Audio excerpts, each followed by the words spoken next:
L'une des fables les plus répandues dans nos cultures est celle du pompier pyromane. Celui-là même qui, après avoir mis le feu à une bâtisse, se présente en sauveur ultime pour l'éteindre en jouant au faux héros. Ceci n'est pas différent de ce qui vient de se passer dans cette saga révoltante qui a indigné des communautés où le curé de la paroisse Saint-Christophe ainsi que des centaines de ses fidèles ont été séquestrés, violentés, déshabillés en public par les soins du ministre Félix Kabange-Numbi. Dans la suite des événements, un quatrième homme apparaît.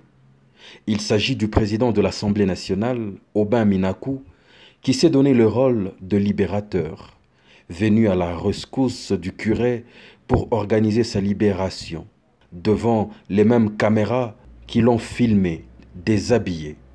Un des commanditaires de cet acte odieux vient donc laver son visage politique vis-à-vis du public.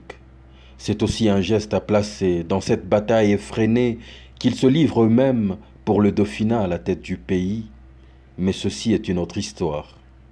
Le plus intéressant dans cette séquence est que le curé a eu le temps de donner une partie de sa version de fait, une partie de la vérité. Et l'on sait que s'il faudrait mettre sur une balance la parole du ministre de Dieu à côté de celle du ministre de Kabila, qui l'on devrait croire. Je reste ici à Saint-Christophe, comme curé à la paroisse Saint-Christophe. C'était les anciens combattants. J'ai célébré la messe de 6 heures.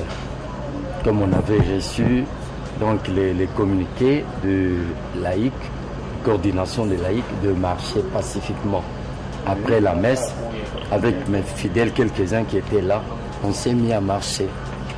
Donc on est arrivé juste après Bachal, quelque part. On a rencontré la résistance des policiers. C'est comme ça qu'on est entré dans cette parcelle. Et moi, je suis entré aussi avec des gens dans la maison. Nous sommes devant une église où le prêtre lui-même sort avec quelques-uns de ses fidèles et il commence à appeler les voisins. On a des gens qui ne sont pas des chrétiens ici. On a des gens qui ne sont pas de l'église catholique. Il a commencé à appeler les gens pour dire allons marcher. Lui, il avait son plan, mais ceux qui suivaient ne savaient même pas où il les amenait. Je l'ai dit, je le répète encore, parce que moi-même j'en suis victime. Ils sont là, c'est dans ma parcelle. Nous sommes en train de vivre la rébellion. Ils ont tous des chapelets de l'église. Voilà, vous avez la preuve aujourd'hui, on vient tuer Kabange. Une explication qui sûrement devenait gênante parce qu'Aubin Minaku s'activera à le stopper net. Oui, s'il vous plaît, je ne suis pas en train d'instruire un dossier. S'il vous plaît, attendez, je ne suis pas en train d'instruire un dossier. Cette scène se déroule en présence de l'autre partenaire en crime du ministre Kabange, Koko Nyangi, qui brandissait auparavant les redoutables chapelets avec lesquels les chrétiens venaient assassiner son collègue.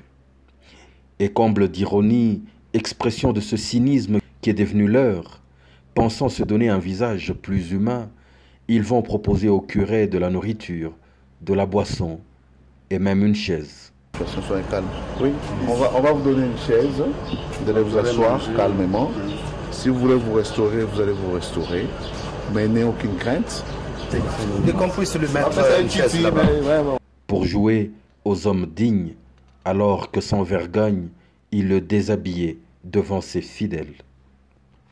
Maintenant que la vérité de fait est connue, la communauté enregistre ce dossier et attend patiemment le jour où ces intouchables d'aujourd'hui répondront devant une vraie justice de ce crime imprescriptible.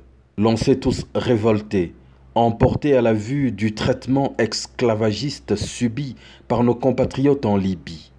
Avec horreur, on a revu les mêmes images en live chez nous, en RDC, avec des ministres comme bourreaux. Ils en répondront sûrement un jour.